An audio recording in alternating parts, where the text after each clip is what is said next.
Buenos días a todos, soy Daniel Pereira, estudiante de Química y Farmacia de la Universidad de Concepción de Chile.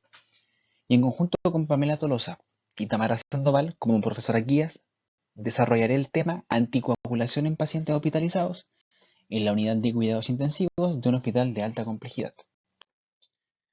El tromboembolismo venoso, TEV, es un trastorno caracterizado por la formación de coágulos sanguíneos en las venas profundas.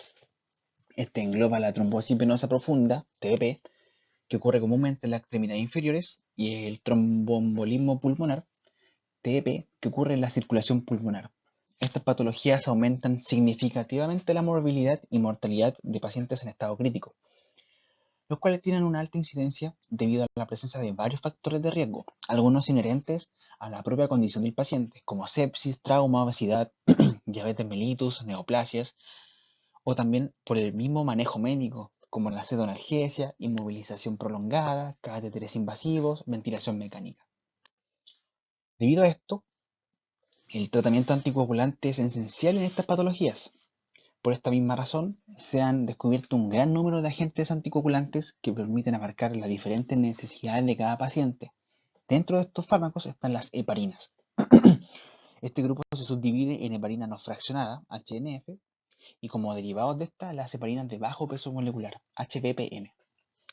Aunque son las más utilizadas y con más evidencia a nivel hospitalario, el uso de la heparina no fraccionada es todo un desafío, debido a que es altamente variable en dosis respuesta entre pacientes.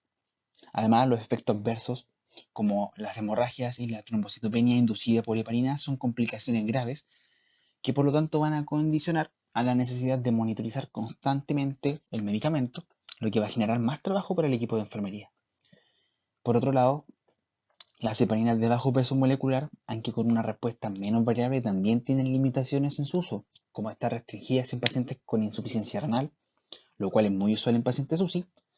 Además, la prolongada vida media, junto con la reversión incompleta de protamina, van a generar una dificultad en el manejo de hemorragias.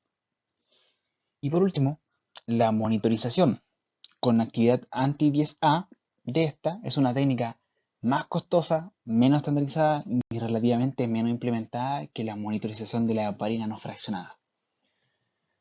Por todo esto, que el propósito de este trabajo es crear un protocolo actualizado que individualice la elección, la dosificación y monitorización del tratamiento con heparinas y así evitar complicaciones relacionadas con su manejo. Entonces, el objetivo para satisfacer este propósito es evaluar las prácticas actuales de anticoagulación en pacientes críticos, enfocándose en la eficacia y seguridad de los regímenes terapéuticos empleados, identificando criterios de personalización basados en características clínicas y factores de riesgo del TEP. La metodología utilizada fue una búsqueda bibliográfica en esta base de datos con las siguientes palabras clave y con los siguientes criterios de exclusión, de lo cual se obtuvo 100 estudios, que en base a los criterios de exclusión se seleccionaron 16 estudios. Los resultados de las prácticas actuales de anticoagulación fueron para el manejo del TEP en base a su clasificación de riesgo. Para pacientes con un riesgo bajo o intermedio, se sugirió la heparina de bajo peso molecular o el fondoparinux. Esto debido a que tienen una respuesta menos variable. Y para pacientes con un riesgo alto, se sugirió la heparina no fraccionada. También se sugirió la monitorización con TTPA para la heparina no fraccionada y con la actividad anti-DSA para las heparinas de bajo peso molecular en poblaciones especiales. Este mismo estudio también sugiere un esquema de monitorización de la heparina no fraccionada en base a los niveles de TTPA obtenidos del paciente y en base a esto el cambio de dosis de la heparina no fraccionada. Similar al TEP, también se sugieren las heparinas de bajo peso molecular para pacientes con TDP, que no requieran un tratamiento de reperfusión o con inestabilidad hemodinámica, en que estos casos se va a preferir la heparina no fraccionada. Este estudio también sugiere un esquema de monitorización de heparina no fraccionada distinto al anterior, en el que las principales diferencias es que no se basa en el peso para dosificar, sino en dosis fijas y establece más rangos de TTPA, siendo este más específico. Algo en que todos los estudios concuerdan es en la dosis inicial de heparina, siendo esta el bolo de 80 unidades por kilo peso, seguido de una infusión continua de 18 unidades kilo peso por hora. Como criterio de personalización, se seleccionaron 3 poblaciones especiales. En el caso de pacientes con insuficiencia renal, con un clearance de creatinina menor a 30, la evidencia sugirió el uso de heparina no fraccionada sobre heparinas de bajo peso molecular, ya que se ha visto que la enoxaparina a dosis terapéuticas tiene mayor riesgo de hemorragia en estos pacientes. En el caso de utilizar, de todos modos, heparinas de bajo peso molecular, se sugiere preferir dosis de 1 miligramo por kilo peso al día y monitorizar con la actividad anti-10A.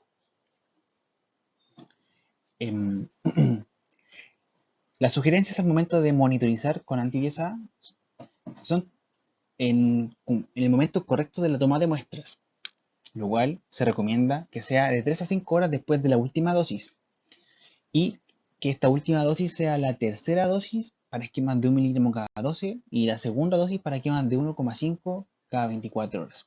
También se sugiere los valores terapéuticos meta, que van a ser en función de los esquemas de dosis. Para pacientes con obesidad, se sugiere el uso de heparina no fraccionada sobre heparinas de bajo peso molecular. Pacientes que tengan un peso superior a 165 kilos, se vio que necesitaban dosis de infusión levemente menores que pacientes estándares, siendo esto dosis de 13 unidades por kilo peso hora, versus los 18 unidades de kilo peso hora de los pacientes estándares.